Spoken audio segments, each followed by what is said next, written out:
Is it I'm overspending, right? Or is it I'm not making enough?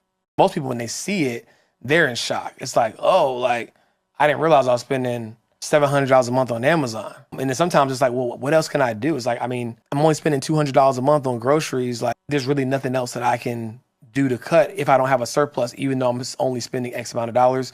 And that's where you can kind of see where the opportunities are. For the person that's they're working their job, they're just grinding just to stay like level, just to keep their head kind of above water. Right. What is that process of like actually getting smart, getting good with your money? Because one of the things that I hear people say like, oh, I'm just not that good with money. Just not my thing. Yeah. People just kind of ignore it. Like I just don't really look in the account. Right. I've done that at some points. I just want to look into my account. Right. Just leave it to the side. So what is that process where someone can actually become more aware and start to build the habits where they're actually good with money? Yeah. You said the first one, right? The first one is you have to be massively aware. And the way that you have to be massively aware is you have to face your current reality, right? You have to dig in, log into your online banking, pull up your credit score, pull up all your debts and liabilities, and do an honest assessment on where you are, right? Because oftentimes people don't have that clarity, right? They're just kind of going through the motions. It's like, ooh, there's enough money to transfer to get the rent paid, and I'll worry about the next bill when the next bill comes, right? It's like, how much money is coming in? How much is going out? And what is that surplus or deficit, right? Because at that point, now you have to make some decisions. Because at the end of the day, like the biggest killer of your success in general, but we'll just keep it to financial success, is entitlement, right? It's that I deserve, or I feel like I should be able to do this. What does your financial resources say that you can do, or that you should be doing, right? And if you don't have a surplus of money to allocate for just the basic emergencies or savings or whatever it is, that means that something has to change about your lifestyle and what you're spending, or about the amount of money that you're bringing in. But like, those are just the facts, right? Like we can't debate that. If it's costing you $3,000 a month, $4,000 a month to make an existing lifestyle, right? And you're making that exact amount of money or less, and you're even having to subsidize with credit, like that's a recipe for disaster. So we have to become massively aware of what is actually happening, so that we can make data-driven decisions about what must change. That's the first thing. And then from there, once we have that awareness, we have to take immediate action, right? It's like we can't, like, it's not enough to know. To know and not to do is not to know, right? So it's like, once we know, what are we going to do about it? Like everybody's first fundamental objective is, if I'm at break even or if I'm in the red, I have to eliminate or change something, right? And once we do that, we gotta start to take that action so that we can have resources to allocate towards the lifestyle that we want. Because most people, they're so stuck in the life they have now. They're so stuck in the residual impact of bad decisions they made in the past, and they never spend any time on focusing on, well, what must be true today to build the life I want to build tomorrow? Because if you don't focus any time on that, you're always going to be dealing with the residual impact of your past decisions, and we don't want to be stuck in that, right? So asking yourself the tough questions on, like, if I want to have extra money, if I want to be able to travel, if I want to be able to invest, what must be true about my actions today to make that my reality, right? So I look at money in three very simple buckets, right? There's a lot of micro things you have to do, but on a macro level, it's about what you make, how you manage it, and how you maximize it, right?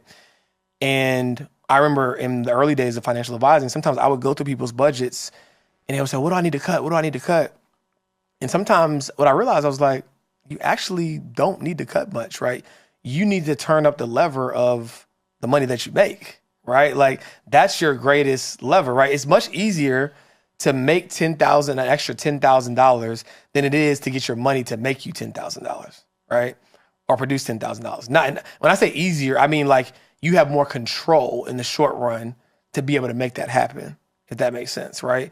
So it's like, are there opportunities for me to become of more value to the world and to the marketplace that can give me more resources to maximize? Because sometimes it's like, it's not that you need to cut. Like cutting expenses is a finite exercise, right? The least amount of money you can spend is zero. Now you might not be happy with that lifestyle. You might be living on your mom's couch. You might be bumming off other people, but the lowest you can go is zero. But making more money is an infinite opportunity, right? And so you have to ask yourself, like, what can I do to make myself more valuable to the marketplace, so that I can have that disposable income to allocate towards investing, towards saving, et cetera. And then from there, if I'm being a good steward over it and I'm managing it appropriately, that will give me the opportunity to maximize it. That'll give me the opportunity to put money into vehicles where the money can do the working, so that at some point I don't have to do all the work, right? But they have to evaluate. Like we hear these cliches all the time of you can't know where you're going if you don't know where you've been or you don't know where you are. Like you have to know. Like you can't be afraid of the boogeyman. What's your credit score? Do you owe anybody? Are some things delinquent? Like just do an evaluation, right? Look at what's happening so you can make some informed decisions about where you are and what must be true for you to change your situation. Okay, no, I really like that. I really like that framework. So, you know what, let's go deeper. Yeah. And I like what you mentioned about like, first you need to kind of build the awareness piece of like where you're at. And the solution, it might be to cut expenses, or it might be that you actually just need to make more money. Right. But you know what, let's start right in the beginning. And I want to give this stat. So in 2023, they found that 78% of Americans live paycheck to paycheck, right? So when you talk about having a surplus, most people are like dead. Right on the line. Yeah. Right on the line.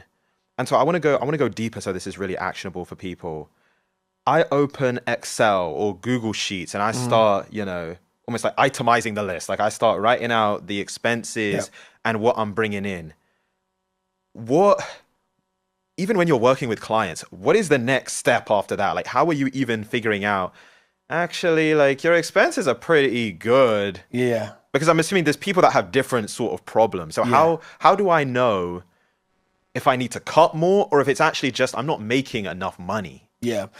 It's really, you're looking at it, especially when you're trying to fix the problem, you got to look at things on a granular level and see how things are allocated, right? And if you're making $5,000 a month and you're spending, I don't know, $1,000 a month on between Uber Eats and groceries or whatever, right? You can start to just determine, like there's some kind of baseline percentages that like, and it's not universally true because once you start making so much money, at some point you don't want to go by percentages because now you're just allocating too much money towards certain buckets, right? But on a fundamental level, there's not many scenarios where a person's basic living expenses, like their fixed cost, right? Their house, their phone bill, et cetera, should exceed 50, maybe 60% of their total net income, right?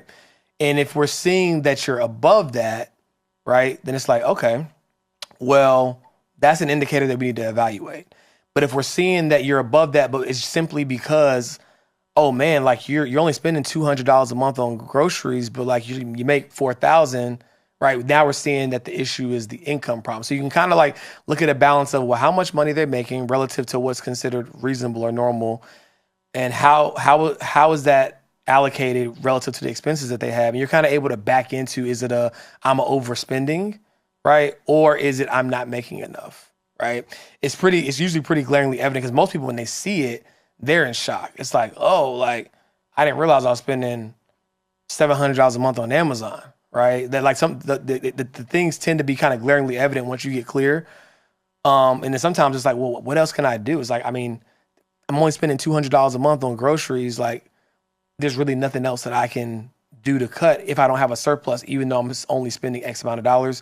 And that's where you can kind of see where the opportunities are. Yeah. You know what? I just want to make sure there's no gaps for people. Can you just explain the terms? So you mentioned fixed cost and then your total net income. For people that don't know, like, what does that mean? Like, what's involved in those? Yep. So your fixed cost, and I'll break it down even further. So you have, when you think about your cash flow management, you have your fixed costs, what I like to call your 30-day money, right? Those are things that you already committed to. Those are past commitments. You already committed to the lease on the apartment. You already committed to the car payment, right? These are things that they are going to be what they are. So you probably want to know where that money's coming from. Those are your past commitments. Those are your fixed costs. Then you have variable cost, right? Which are your present choices. And that's the area where you have the most opportunity or the most opportunity for the wheels to come off, right? That's eating out, going out with friends, shopping, like all those things that there's no set amount that you have to spend on it and you kind of have control over it. But if you don't have control over it, right, that's where things can get messy, right? So you have your variable cost. And I call that like your 7-day money in your present choices. And then, of course, you have your future commitments. And those are the things where it's like, oh, okay, I know I want to go on this trip this year. I know my MacBook is about to die. I've had it for 7 years. I need to save some money for that. Like those are the things where you know what you're planning for, and you want to allocate money proactively towards those things, right? And essentially after taxes, right, that is the actual money that you have to play with to allocate across these various buckets, right? So your total net income is going to be, well, look at my paycheck. This is the gross amount. I think they call it gross because it's disgusting what it looks like after taxes come out, right? But here's the gross amount. Let's say it's $6,500 a month, and then your net amount after taxes and whatever else you got coming out your check might be $4,300, right? That's the amount that you actually have to navigate and live your lifestyle on. Yeah. Okay, no, that makes sense. And so it sounds from the way that you described it, if someone actually, the solution is they need to cut expenses, it's really those variable costs that it sounds Right. like is where those Yeah. cuts need For, to for be. the most part, unless they are willing to go dramatic, right? Like if they realize like, oh wow, I'm paying too much for my car payment. Let me see if there's a way to get out of this lease, right? Or, my rent is really high. Do I have a 2-bedroom? Can I get a roommate? Should I be putting on Airbnb? Like it really depends upon how extreme someone's willing to go. Obviously, certain things have contracts and terms, and you may not be able to just like snap your fingers and get out of it. But to your point, the variable expenses are the ones you have the most control over in the short run.